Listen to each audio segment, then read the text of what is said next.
નમસ્કાર દર્શક મિત્રો, હું જયશ્રી કરી ગુજરાત દર્શન સમાચારમાં આપનું સ્વાગત કરું છું. જોઈએ આજના વિશેષ સમાચાર. સુરતમાં 300 કરોડની જમીન પચાવી પાડવાના મામલામાં બિલ્ડર વિનુ માલવિયાની પોલીસે કરી ધરપકડ.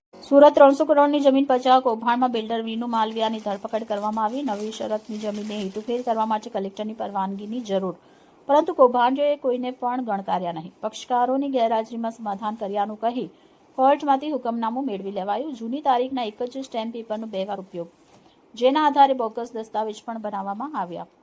વેસુમાં આવેલ અંદાજિત 300 કરોડની કિંમત ધરાવતી જમીન પચાવી પાડવાનો કારસો, બોગસ સાટાઘાટ અને એક જ સ્ટેમ્પ પેપરનો 2 વાર ઉપયોગ. બોગસ લખાણને ન્યાયિક પ્રક્રિયામાં કોર્ટમાં ઓરિજિનલ તરીકે રજૂ કરાયું. કોર્ટને પણ ગેરમાર્ગે દોરનાર જમીન કૌભાંડી વિનુ માલવિયા અને તેના ભાગીદાર પ્રતુલ પટેલ સામે ગુનો દાખલ. વેસુ પોલીસ મથકમાં ગુનો નોંધાયો. સમગ્ર કેસની તપાસ ઇકો સેલ દ્વારા હાથ ધરવામાં આવી. ઇકો સેલ દ્વારા વિનુ માલવિયાની ધરપકડ કરી. વેસુની બિનખેતીની જમીન ભાગીદારી પીડિત શ્રી સોમ રિયાલિટીના નામે આવેલ છે. જગ્યાના માલિક રાજેશકુમાર સુભાષચંદ્ર પટેલ, જેની જમીનનો બોગસ દસ્તાવેજ બનાવી પચાવી પાડવાનો પ્રયાસ. જમીન માલિકોએ ફાઇનલ પ્લોટ નંબર 11 પેટે 30.66 કરોડ, પ્લોટ નંબર 13 માં 3,51 લાખનો અવેજ સ્વીકારી શ્રી સોમ રિયાલિટીના ભાગીદારની 3 ફેણમાં દસ્તાવેજ કરી આપ્યો હતો. જમીન ખરીદતા પહેલા કલેક્ટરની પરવાનગી મેળવીને કરોડો રૂપિયાનો પ્રીમિયમ ભરી જગ્યા ખરીદ કરાઈ હતી, પરંતુ તે અગાઉ મૂળ માલિકોના બોગસ સહીઓના આધારે એક જ સ્ટેમ્પ પર 2 જુદા જુદા સાટાઘાટ બનાવી વિનુ માલિયા અને પ્રફુલ પટેલે કલેક્ટરની પરવાનગી વિના જ નવી શરતની જમીન ખરીદ કરી શકતી ન હોવા છતાં બોગસ સાટાઘાટ સિવિલ કોર્ટમાં સાચા તરીકે રજૂ કર્યા, જેનો ખોટી રીતે લાભ મેળવ્યા હોવાની ફરિયાદ. રિપોર્ટર સુજલ રાઠોડ, ગુજરાત દર્શન સમાચાર.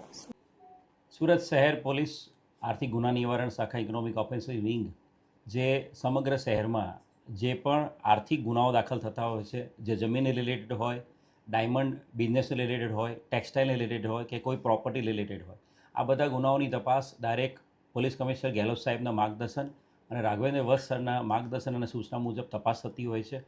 આ આર્થિક ગુના નિવારણ શાખામાં એક અરજી આવેલી હતી, જે અરજી અનુસંધાને વેસુના સર્વે નંબર 311/2, જે સુરત શહેરની અંદર જે વેસુ છે, જે બૂમિંગ એરિયા છે, જે એરિયામાં ઘણી બધી પ્રોપર્ટીઝ ડેવલપ થઈ રહી છે, આ વિસ્તારની 311/2 સર્વે નંબરની જમીનમાં એક ફરિયાદી જે ફરિયાદ આપી હતી એ પ્રમાણે અલગ અલગ સાટાખતો ઊભા કરીને એક જાણીતો ગુનેગાર છે, ચીટર છે, વિનુ હરિભાઈ માલવિયા, એ અને એના સાગરીદ પ્રતુલ પટેલ, આ બંને જણાએ આ જમીન ઉપર કાવા દાવાઓ કરીને આ જમીનના જે મૂળ માલિક છે રાજેશ પટેલ, એની પાસેથી એક્સટોર્શન કરી શકાય અને એની પાસેથી પૈસા મેળવી શકાય એ હેતુથી આ જમીનને વિવાદગ્રસ્ત કરી હતી.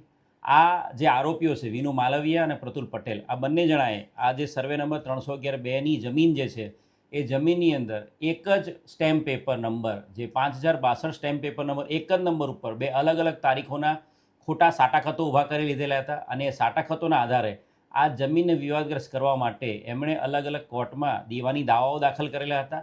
અને એની સાથે સાથે જે જમીનના મૂળ માલિકની વિરુદ્ધમાં એમણે કલેક્ટર કચેરીમાં પણ મેજિસ્ટ્રિયલ જે બ્રાન્ચ છે એની અંદર ત્યાં પણ એમણે અલગ અલગ દાવો દાખલ કરેલા હતા.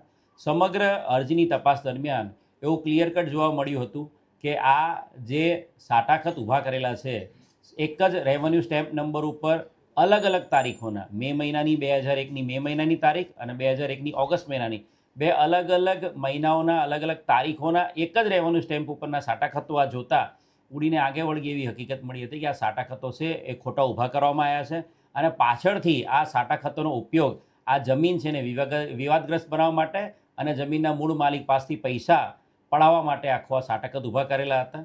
ટોટલ જે તપાસ કરવામાં આવી એના આધારે આ જે આરોપીઓ છે વિનુ માલવિયા અને પ્રતુલ પટેલ, બંને વિરુદ્ધમાં ખોટા દસ્તાવેજો તૈયાર કરવા અનુસંધાને 406, 420, 465, 67, 68, 71, 193, 96, 99 અને 120B અને 34 મુજબનો ગુનો દાખલ કરવામાં આવ્યો છે. હાલ જે આરોપી છે વિનુ માલવિયા, એની ધરપકડ કરવામાં આવી છે. એને અરેસ્ટ કરીને આજે એના ફર્ધર રિમાન્ડની પ્રોસિજર કરવામાં આવી રહી છે. આરોપી વિનુ માલવિયાની સાથે સાથે આરોપી પ્રતુલ પટેલ, જે હાલ પોલીસ પકડથી દૂર છે, એને પકડવા માટે પણ પોલીસ પ્રયત્ન કરી રહી છે.